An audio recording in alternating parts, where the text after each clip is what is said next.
1-800-409-5633 or efoodsdirect.com/Alex. Hundreds of nations have fallen to tyranny in the last century alone. This is our last chance to not relive history. As we're finishing off this agenda, they'll be pulling the rug from underneath Americans at home. We have tremendous influence on our president and Congress, and they really are calling the shots. I think it's incumbent upon all of us as American citizens to pay attention. Fall of the Republic identifies the enemies of our nation, the criminal offshore cartel, hell-bent on destroying sovereignty, and on its ashes constructing world government. Tim Geithner, Bernanke, they're arsonists. They're asking for more matches. And the Congress is saying, who do we make the check out to? Today, seems like nobody does care. And right now in Washington, D.C., we have seen a fall of the Republic. Get your copy of Fall of the Republic on DVD at Infowars.com or watch it online right now in super high quality at PrisonPlanet.tv. Hi, folks. This is Alex Jones. I'm looking for people that have the wisdom to spot savings, opportunity, and recognize risk. Saving means to make money. The Cal-Ben Pure Soap Company can save you thousands of dollars and give you good old-fashioned real soaps that are triple concentrated and twice as good as what you're using now. Soaps made from vegetable and coconut oils that contain no useless dyes, perfumes, deodorants, or antibacterials. Your risk is the hundreds of hazardous toxic detergents that give you rashes, itching sores, and deteriorating clothing called lint. If you want something better, if you want something you've never had before, you have to do something you've never done before. Getting a free catalog is easy by calling 800-340-7091 or see Cal-Ben on the web at 5starsoap.com. Take charge of your health now by calling 800-340-7091 or see Cal-Ben on the web at 5starsoap.com.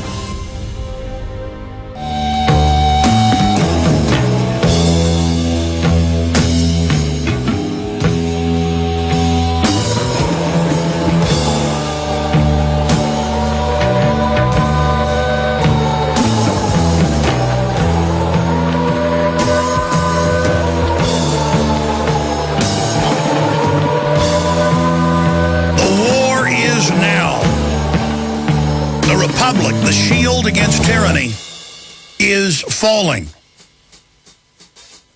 But it's only when that shield begins to fall that we see the effects and that people begin to wake up and realize just how valuable and absolutely essential it is. All right, getting into this latest breakdown. And again, you can read the Founding Father quotes about it does not take a majority to prevail, but a focused, motivated minority with the light of liberty burning in their heart. In fact, here's a Samuel Adams quote. It does not take a majority to prevail, but rather an irate, tireless minority keen on setting brush fires of freedom in the minds of men. Samuel Adams. The Constitution shall never be construed to prevent the people of the United States who are peaceable citizens from keeping their own arms. Samuel Adams. Let's read some more of this evil person that FEMA demonizes in their symposiums to police. We must indeed all hang together, or most assuredly we shall all hang separately. Benjamin Franklin. Anyone who trades liberty for security deserves neither liberty nor security. Benjamin Franklin. Rebellion against tyrants is obedience to God. You know that one. Benjamin Franklin. Where liberty is, there is my country. Benjamin Franklin. Let me give you an Alexander Hamilton quote. In framing a government which is to be administered by men, over men, the great difficulty lies in this. You must first enable the government to control the governed, and in the next place, oblige it to control itself. And it goes on from there. Now, let me get to this tipping point. Ron Paul is only a manifestation of that. Just like the sun coming out will heat the ground, and plants will turn towards it for photosynthesis. The tyranny is causing the response. For every action, there is an equal and opposite reaction. And so, as darkness rises, goodness is going to rise. And the system understands these basic laws. The globalists are obsessed with natural law. They understand it and manipulate it and subvert it. Once you're aware of natural law, of common sense as it's known popularly, It is your lantern. It is your light. It is your guiding torch to understand what's happening. Humans act the same over and over again. Now listen to this. Rensselaer Polytechnic Institute have found that when just 10% of the population holds an unshakable belief, their belief will always be adopted by the majority of the society. The scientists, who are members of the Social Cognitive Networks Academic Research Center, used computational and analytical methods to discover the tipping point where a majority belief becomes the majority opinion. The finding has implications for the study and the influence of societal interactions, ranging from the spread of innovations to the movement of political ideas. When the number of committed opinion holders, how about fact holders, this is distorted information, below 10%, there is no visible progress in the spread of ideas. It would literally take the amount of time comparable to the age of the universe for this size of a group to reach the majority, said SCNACR director. The Claire and Roland Schmidt designated professor at the university went on to say, once that number grows above 10%, the idea spreads like flame. Funny, I was just reading a founding father talk about setting brush fires in the minds of men and women. Oh, you guys just discovered, did you just discover water was wet? Did you just discover Marilyn Monroe in her prime looked like an ice cream sundae? Did you just discover that fast cars are fun? Did you just discover black uniforms on police signify you live in a tyranny? Did you just discover the universe? It continues, when the number of committed opinion holders is below 10%, there is no visible progress in the spread of the ideas. Once that number grows above 10%, the idea spreads like flame. And that's why the technocrats have built this control grid police state. That's why they've had to use chemicals in the food and water and the GMO. That's why they've had to use the television to try to dumb people down.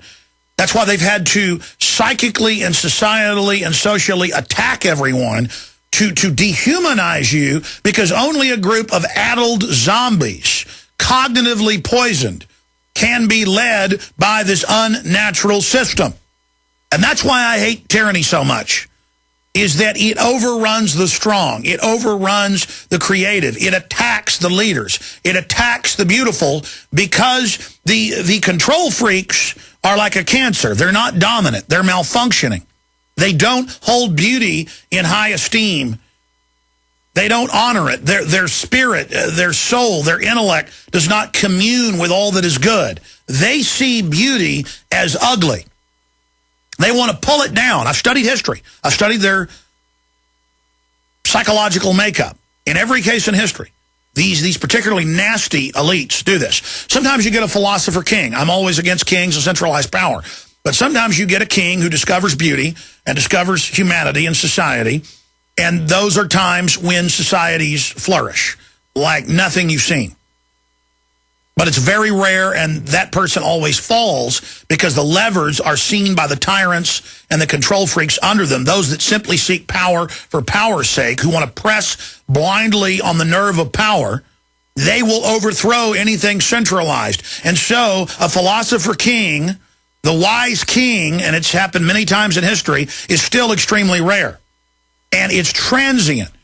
It's like lightning in a jar. It flashes and is gone.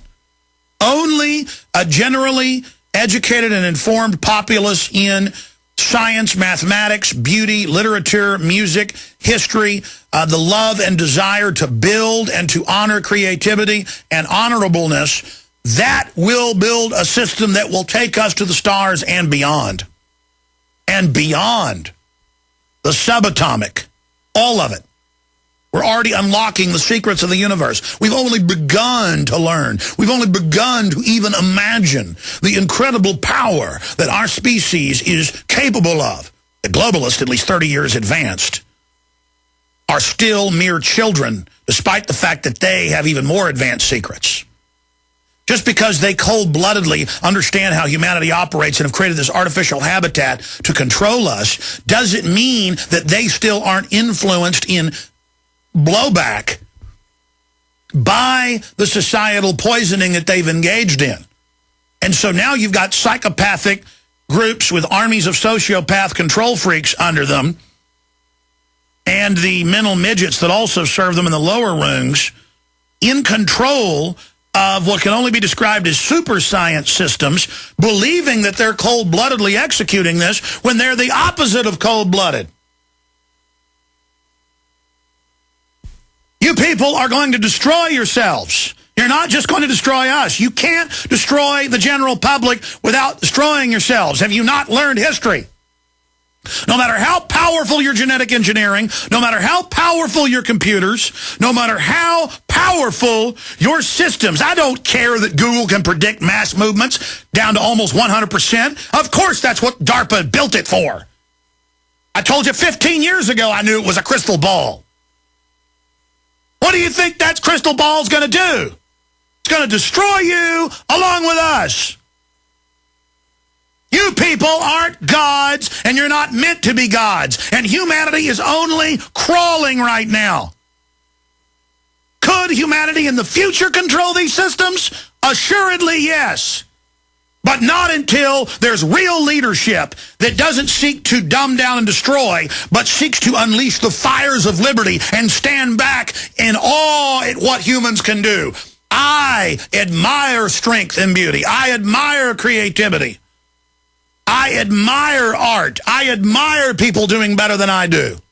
When someone's better looking than I or smarter than I'm not disgusted by them. I'm not envious or jealous. I admire them because they're a human and so am I. And it's that type of understanding that is going to free this species. We have the worst of our people running things, who have graduated by degree in the crimes against humanity they've committed, until they now are a charnel house orgying in corruption, trying to one-up each other on how ruthless and bloodthirsty and sickening they are. The art houses in New York and Berlin and Paris, for decades, the most popular, highest-selling art is the most vile, ugly things you can imagine. And the elite battle with each other to own the most sickening, disgusting, frivolous art they can, because it's part of a sick debasing. It's part of tithing to evil, tithing to ugliness. They're not stupid to pay $55 million for a skull with upside-down crosses painted on it, encrusted with diamonds. They're doing it to worship the dark energy they've given themselves over to. And it is your inability out there to uncloak these people. And all you got to do is open your eyes. They're not cloaked. All you got to do is put the sunglasses on, the spiritual, psychological, survival instinct glasses, and go with your gut, go with your intuition, go with history, with common sense, and you will suddenly see them for what they are. And it is disgusting and pathetic. When I look at Rick Perry, I don't see someone powerful and strong. I see a crone, a wraith, a stilted, jilted, owned, twisted, empty vessel for dust. I see the same thing with Obama, a prancing, teleprompter-reading joke. I can see them. What are they saying? They live. I got one that can see. It's so easy to see. But you've got to be ready to face what you see once you open your mind's eye. You have to be ready. All I'm offering is the truth, nothing more.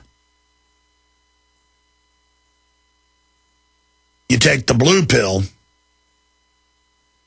and you go back to where you were. And all of this is forgotten and it's just a dream. You take the red pill and we go down the rabbit hole. But as you reach for the red pill, remember, all I'm offering is the truth, nothing more. We have let evil run rampant and take over every facet of society. We have taught ourselves that corruption and ugliness is sexy and powerful and cool because it's aberrant. We have sold ourselves on bondage, that it's trendy to go with the flow.